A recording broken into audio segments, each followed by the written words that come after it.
Hello everyone. एक दिन में दूसरी बार दूसरा वीडियो अपलोड कर रही हूँ क्योंकि बहुत सारे क्वेश्चंस आ रहे थे, रादर बहुत सारी रिक्वेस्ट्स आ रही थी कि प्लीज़ आप स्थापना के ऊपर हमारे को कुछ बताओ और आज ही बताओ। कल लेट हो जाए एंड ठीक बात भी है क्योंकि अलग अलग जगह पे अलग अलग टाइम का मुहूर्त होगा। तो एक क्विक वीडियो बना रही हूँ हमारे गणपति जी की स्थापना के ऊपर कि गणपति की स्थापना कैसे करनी चाहिए, कहाँ पर करनी चाहिए। ये मैंने सुबह बताया था, एक वीडियो सुबह लगाई थी, उसमें काफ़ी सारे डिटेल्स, कुछ डाउट्स थे। रादर डिटेल्ड वीडियो तो नहीं था, शॉर्ट वीडियो था, बट जो बेसिक क्वेश्चंस मेरे पास आ रहे थे उसके बाद मैंने फिर वो वीडियो बनाया था कि आप कहाँ पर गणपति जी को बिठाएंगे। तो अभी का वीडियो है कि गणपति की स्थापना जो है वो कैसे करनी है, कब करनी है और क्या तरीका उसमें इस्तेमाल होना चाहिए, किस तरीके से पूजा होनी चाहिए। तो एक क्विक वीडियो, ज़्यादा लंबा टाइम नहीं लूँगी मैं, छोटे छोटे पॉइंट्स बताऊँगी जो आप लोग कर सकते हैं। And stay tune to my channel because अगले 7 दिनों में, 7 से 10 दिनों के बीच में मैं बहुत बार वीडियोज़ अपलोड करूँगी और लाइव भी जाऊँगी शायद, डिपेंडिंग कि कितना टाइम मुझे गणपति की सेवा से मिलता है। और बट स्टे कनेक्टेड बिकॉज काफ़ी सारे उपाय, काफ़ी सारे टिप्स मैं आपके साथ शेयर करूँगी जो आप गणेश चतुर्थी के इन 10 दिनों में कर सकते हैं। तो बात करते हैं गणेश जी की स्थापना कैसे करनी है। तो सबसे पहले देखिए, गणेश जी की जो स्थापना होती है वो मुहूर्त के हिसाब से होती है। हर जगह का एक मुहूर्त होता है। अभी ये मत बोलेगा कि हमारी जगह पर, हम जहाँ पर हैं या हमारी लोकेशन पर मुहूर्त कब होगा। उसके लिए आप लोकल पंचांग चेक कर लीजिए, आप गूगल पे चेक कर सकते हैं, आपका कोई लोकल पंचांग होगा आप उस पर चेक कर सकते हैं। नहीं तो बहुत सारे पंचांग वाले ऐप्स होते हैं जो आपकी लोकेशन के हिसाब से आपको बताएंगे कि शुभ मुहूर्त क्या है।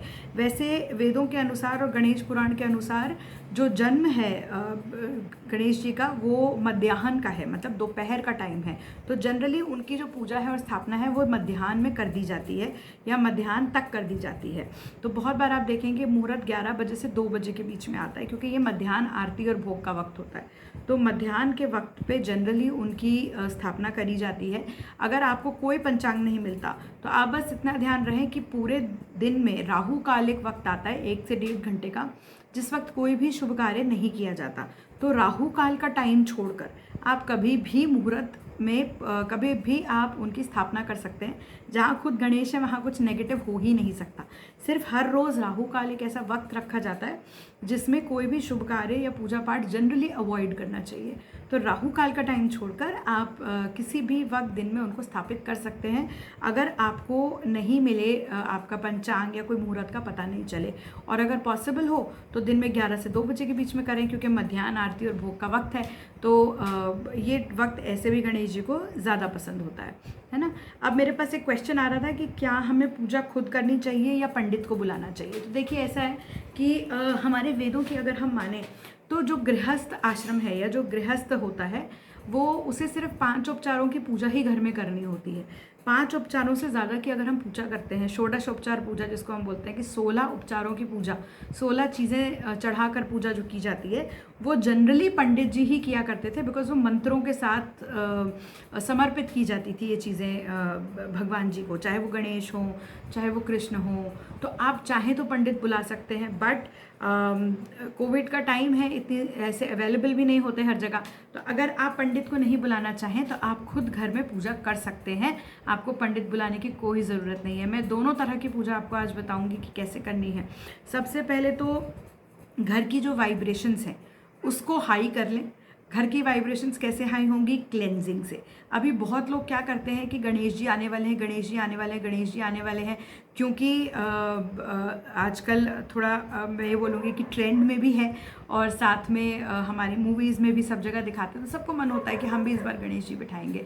लेकिन कई बार गणेश जी की आने की तैयारियों में हम 2 बहुत इंपॉर्टेंट चीज़ें भूल जाते हैं कि एक, गणेश जी जब आते हैं घर में तो वो उनको कोई भी इंसान कुछ नहीं दे सकता, कुछ ऑफर नहीं कर सकता, कुछ चढ़ा नहीं सकता।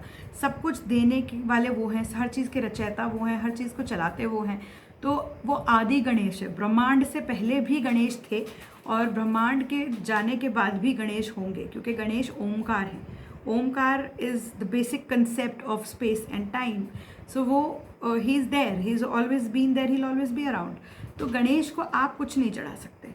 या गणेश को आप वैभव दिखा के खुश नहीं कर सकते हैं। ये अगर आपने कुबेर की कहानी सुनी हो, जो मैं आगे सुनाऊंगी अगले 10 दिनों में, बहुत सारी उनसे जुड़ी हुई कहानियाँ भी सुनाऊंगी आपको, तो बड़ी एंटरटेनिंग और बहुत वाइज विजडम भरी ये कहानियाँ हैं। तो वैभव अगर आप उनको आप दिखा ही नहीं सकते, क्योंकि वैभव से वो मानते नहीं हैं, वो मानते हैं सिर्फ श्रद्धा से और भक्ति से। तो आप उनको घर में लाने से पहले 50 दिन तैयारियां करें।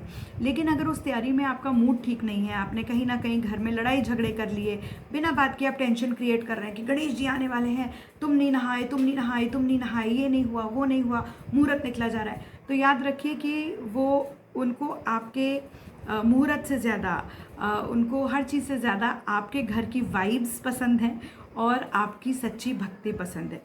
तो ये सबसे इम्पॉर्टेंट चीज़ है। और तो ये बहुत ज़रूरी है कि आप अपने घर की वाइब्रेशंस लो नहीं करें, घर में कोई चिड़चिड़ाहट ना हो।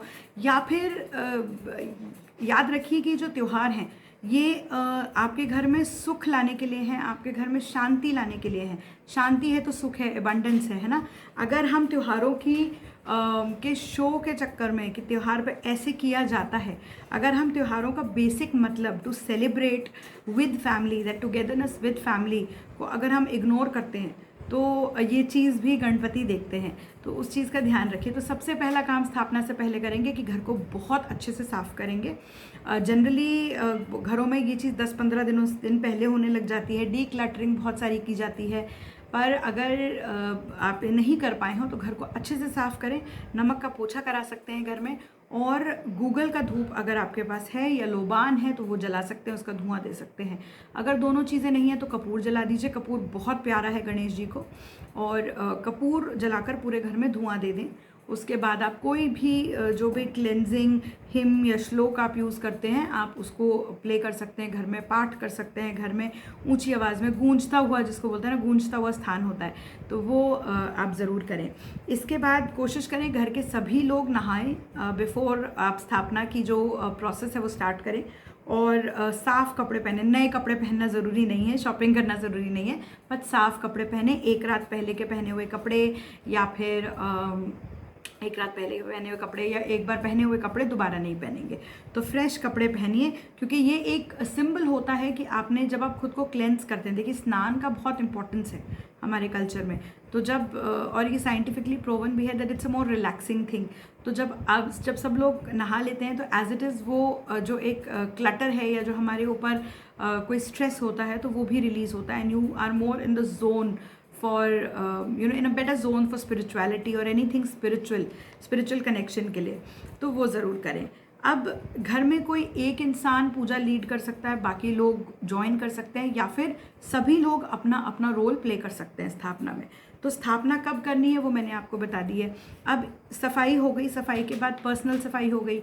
अब आप सबसे पहले आपने, आई एम श्योर पहले से डिसाइड किया होगा, क्योंकि अभी तक मूर्ति आ चुकी होगी, स्वरूप आ चुका होगा घर में, कि आपने उन्हें बिठाना कहाँ है।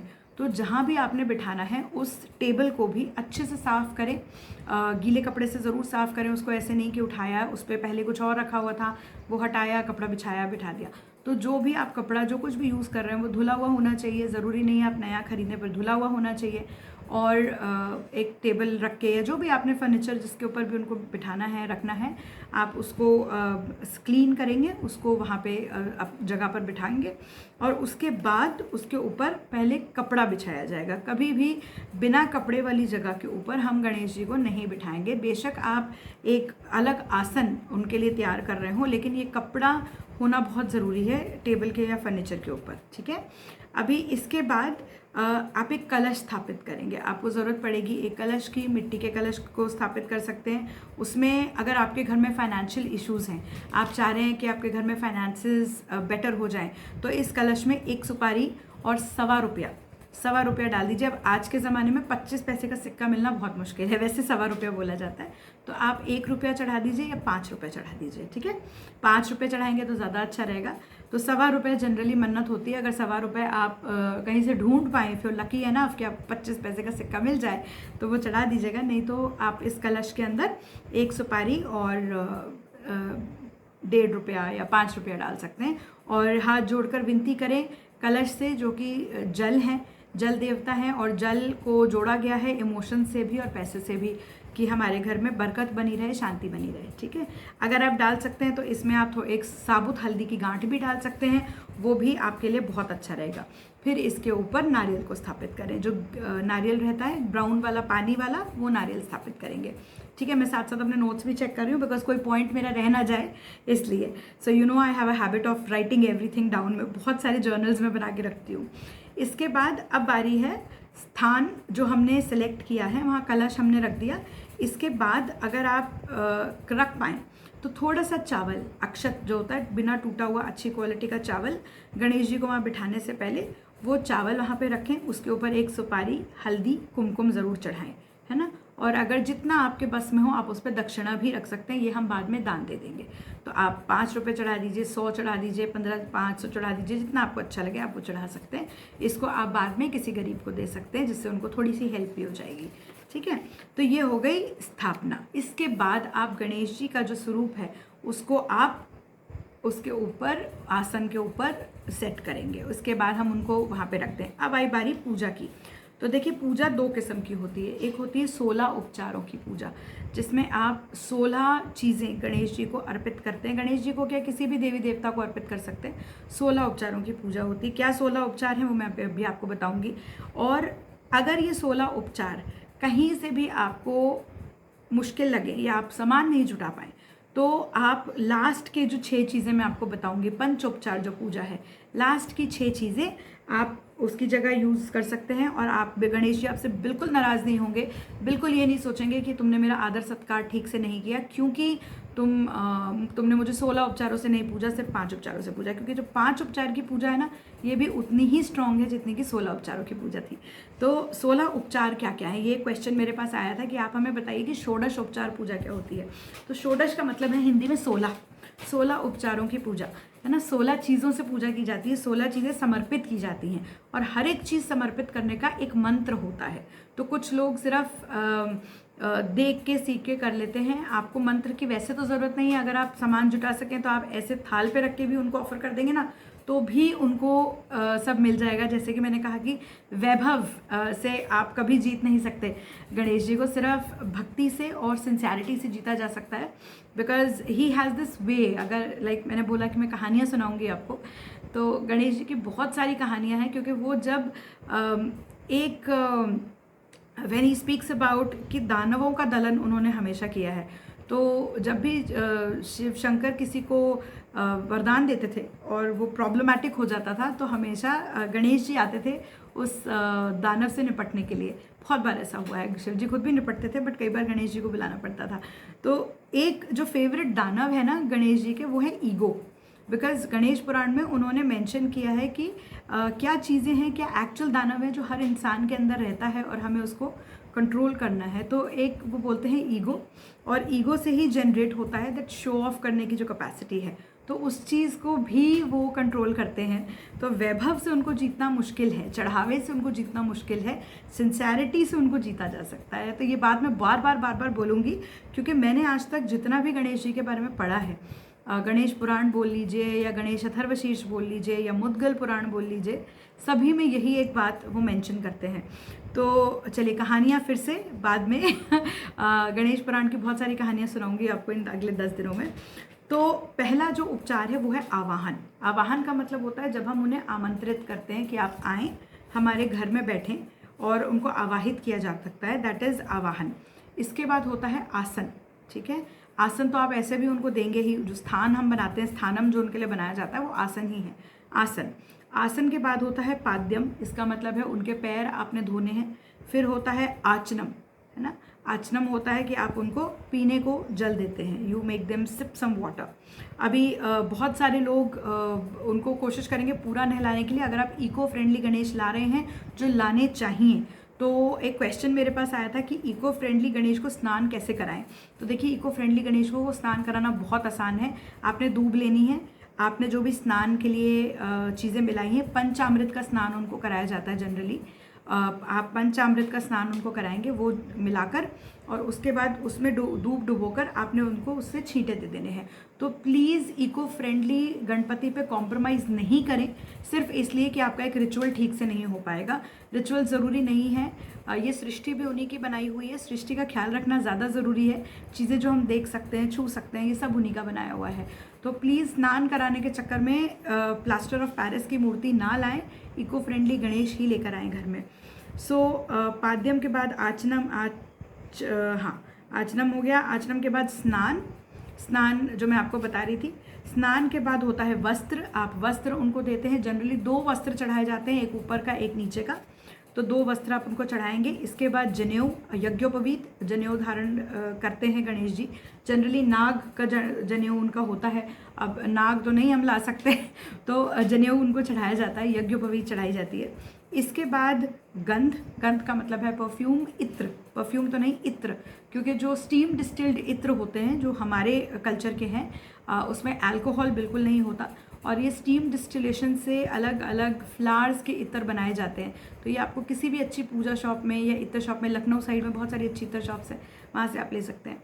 उसके बाद पुष्प, फूल बहुत प्यारे हैं गणेश जी को, कोई भी फूल चढ़ाया जा सकता है, पिंक कलर का, लाल रंग का, पीले रंग का, कोई भी पुष्प हो, दिल से चढ़ाएं, कोई फ़र्क नहीं पड़ता। आपने अपने घर से चढ़ा दिया या आप किसी से मांग के ले आए, कोई बात नहीं, आप चढ़ा सकते हैं। गिरा हुआ फूल और चढ़ा हुआ फूल नहीं चढ़ाएंगे, ठीक है। इसके बाद शुरू होती है पंचोपचार की पूजा। ये आखिरी 5 चीज़ें जो सबसे ज़्यादा इम्पॉर्टेंट हैं, इसीलिए अगर आप अभी तक की कोई भी चीज़ उनको नहीं चढ़ा पाए हो तो ये आखिरी 5 चीज़ें चढ़ा दें और गणेश जी डेफिनेटली आप पर कृपा करने वाले हैं। तो धूप का मतलब अगरबत्ती हो सकता है,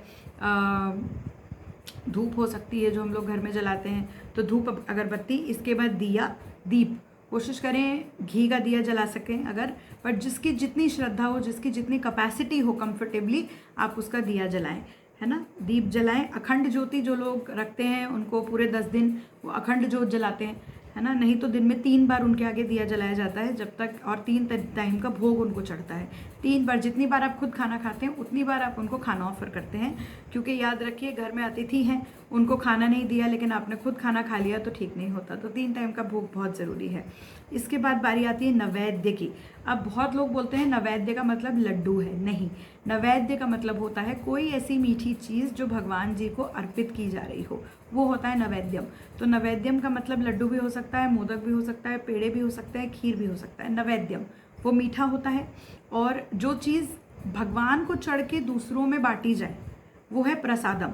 लेकिन जो भोग भगवान जी को चढ़ाया जाए, शुद्ध भोग जो नहा धो के बनाया जाता है, वो होता है नैवेद्यम, ठीक है। ये फ़र्क है नैवेद्य और प्रसाद में।